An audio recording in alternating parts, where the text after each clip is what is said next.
नमस्ते।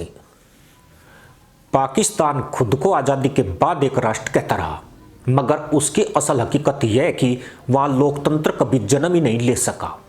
जनता ने वोट दिया, नेता बने, सरकारें बदली, पर असली तख्त पर बैठा कौन था? वही जो वर्दी पहनता था, वही जो लोकतंत्र की गर्दन पर जूता रखकर फैसले लिखता था, वही जो सिर्फ सीमा पर नहीं बल्कि अर्थव्यवस्था, उद्योग, मीडिया और विदेश नीति तक का मालिक बना बैठा है। पाकिस्तान के टूटने का सबसे बड़ा कारण गरीबी, कर्ज, बेरोजगारी या राजनीतिक भ्रष्टाचार नहीं है। असल कारण है वो सेना जो मुल्क की सुरक्षा के नाम पर मुल्क की सबसे बड़ी कारोबारी कंपनी बन चुकी है। हथियारों पर हुकूमत, संसद पर दबाव, गद्दी पर तख्ता पलट, आर्थिक फैसलों पर कब्जा, सब एक ही दरवाजे की कुंडी से बंधा हुआ। आज पाकिस्तान इंटरनेशनल एयरलाइंस यानी पीआईए की बिक्री की खबर सिर्फ एक बोली, एक नीलामी या एक कर्ज में डूबे संस्थान की मजबूरी नहीं है। यह एक कफन की आखिरी सिलाई है जो साबित करती है कि जिन्ना का राष्ट्र सबसे पहले आईएमएफ के हाथ बिका, फिर हुक्मरानों की नाकामी ने उसे निचोड़ा और अब सेना वह सब खरीद रही है जिसे कभी देश की संपत्ति कहा जाता था। अजीब व्यंग्य है। खरीदार भी खुद, विक्रेता भी खुद, फैसले भी खुद। फौज पहले देश को कर्ज में डुबाती है, संस्थान चलाने में नाकाम सरकार को कठपुतली बनाती है और फिर खुद की कंपनियों के नाम पर वही संस्थान खरीदकर मालिक बन बैठती है। यह राष्ट्रीयकरण नहीं, यह सैन्यकरण है। यह कारोबार नहीं, यह कब्जा है। फौजी foundation, Fauji fertilizer, Fauji foods, Askari cement, Askari bank, साइन फाउंडेशन। यह किसी देश की सेना का नहीं, एक बिजनेस कांग्लोमेरेट का नक्शा लगता है। 2025 तक के अनुमान बताते हैं कि पाकिस्तान की सेना और उससे जुड़े संस्थानों का कुल बिजनेस पोर्टफोलियो 100 से अधिक कंपनियों में फैला है, जिनकी संयुक्त वैल्यू कई अरब डॉलर में मानी जाती है।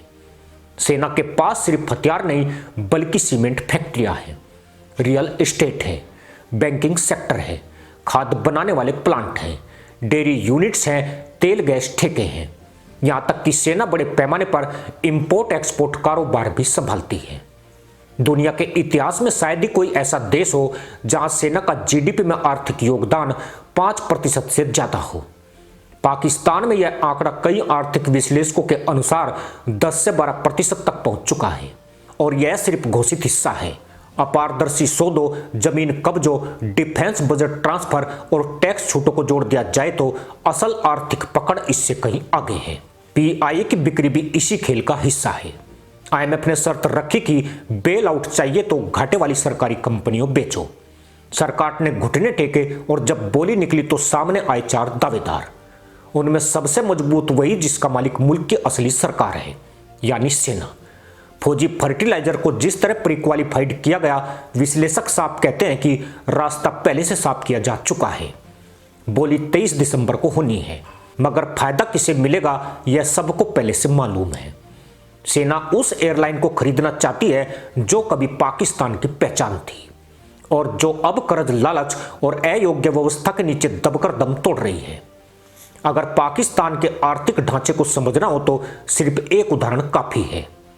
देश के सबसे बड़े रियल एस्टेट हब डीएचए यानी डिफेंस हाउसिंग अथॉरिटी पर किसका कंट्रोल है? सेना का। पाकिस्तान की सबसे बड़ी फर्टिलाइजर कंपनी फौजी फर्टिलाइजर का मालिक कौन है? सेना। अस्कारी बैंक किसके तहत आता है? सेना। सबसे बड़े निर्माण प्रोजेक्ट्स सीपीईसी के रणनीतिक मार्ग, बंदरगाह, गेट, बलूचिस्तान में संसाधन, सबकी चाबी एक जेब में। जिस मुल्क में सेना कारोबार करे और सरकार केवल नोटिस भेजने तक सीमित रह जाए, वहां जनता के पास भूख, बेरोजगारी और कतारों के अलावा क्या बचता है? इस सेना ने सिर्फ व्यापार नहीं छीना, लोकतंत्र भी छीना है। 1958 में अय्यूब खान ने तख्ता पलट किया। 1969 में सत्ता हड़पी। 1977 में जियाउल हक ने सरकार गिराई। 1999 में मुशर्रफ ने संविधान को रौंदा। 4 बार सेना ने खुला तख्ता पलट किया और हर बार लोकतांत्रिक संरचना को कुचल दिया। आज भी चुनाव तभी होते हैं जब सेना चाहती है। पीएम वही बनता है जिसे जीएचक्यू मंजूर करे। जनता सिर्फ भीड़ है जिसे बैलेट पेपर का नशा देकर हक दिया जाता है। यह मुल्क लोकतंत्र नहीं, फौजी कारपोरेशन है। इसी कॉरपोरेट हुकूमत ने पाकिस्तान को युद्ध में झोंका। 1948, 1965, 1971 कारगिल किसी ने फैसले लिए? संसद ने नहीं, विपक्ष ने नहीं, जनता ने नहीं, जीएचक्यू ने। और नतीजा, जमीन हारी, सैनिक मरे, अर्थव्यवस्था टूटी और कर्ज बढ़ा। पाकिस्तान आज 130 अरब डॉलर से अधिक विदेशी कर्ज में डूबा हुआ है। डॉलर की कमी इतनी कि दवाइयों तक का इंपोर्ट रुक गया। आईएमएफ हर किस्त के बदले नई शर्तें लिख रहा है और जनता रोज आटा, पेट्रोल, दवाइयों के दाम पर लूटती है। मगर सेना का बजट कम नहीं होता। F-17 की फोटोशूट जारी रहती है। नई गाड़ियां, नई कॉलोनियां, नई कंटोनमेंट, सब चलता है। मुल्क दिवालिया हुआ पर सेना अमीर होती गई। यह विडंबना नहीं बल्कि डकैती है। राष्ट्र का खजाना खाली हो तो संस्थान गिरवी रखे जाते हैं। यहाँ संस्थान नहीं, राष्ट्र ही गिरवी है। पीआईए की बोली पाकिस्तान को बचाने के लिए नहीं बल्कि उसी गिरावट को स्थायी बनाने के लिए है जिसकी जड़ में सेना बैठी है। कौन सी सरकार अपनी राष्ट्रीय एयरलाइन बेचती है और खरीदार के रूप में अपनी फौज को खड़ा पाती है? यह वही है जैसे चोर रात में ताला तोड़े और सुबह घर नीलाम करवाकर खुद खरीदार बन जाए। आज पाकिस्तान का असली सवाल पीआई का घाटा नहीं, पाकिस्तान का घाटा है। यह दिवालियापन केवल बैंक अकाउंट का नहीं, राष्ट्र चरित्र का है। जब कोई मुल्क अपनी सुरक्षा संस्था को सबसे बड़ा बिजनेस साम्राज्य बनने दे तो उसके पतन की गति तय हो जाती है।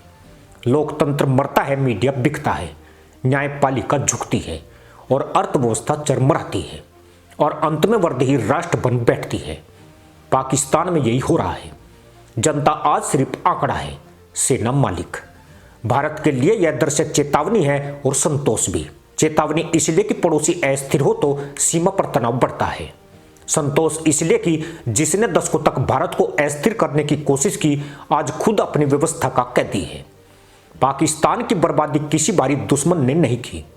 इसका श्रेय उसके अपने हुक्मरानों और सबसे ज्यादा उसको पालने पोसने वाली सेना को जाता है। जो मुल्क दुश्मन ढूंढने में जिंदगी लगा दे वह खुद को खो देता है। पाकिस्तान ने यही किया। पीआईए की बिक्री अंत नहीं, शुरुआत है। अब बिजली, तेल, स्टील मिल्स, पोर्ट्स, रेलवे जो बचा है वो भी एक एक करके उसी वर्दी के हाथ जाएगा। मुल्क बचाने की जिम्मेदारी जनता की थी मगर जनता ने सत्ता हथियार की नोक पर सौंप दी। आज नीलामी सिर्फ पीआईए की नहीं, पाकिस्तान की हो रही है और हथौड़ा खरीदार के उसी हाथ में है जिसने घर को लूटा था। इसी के साथ अनुमति दोस्तों, जय हिंद, वंदे मातरम।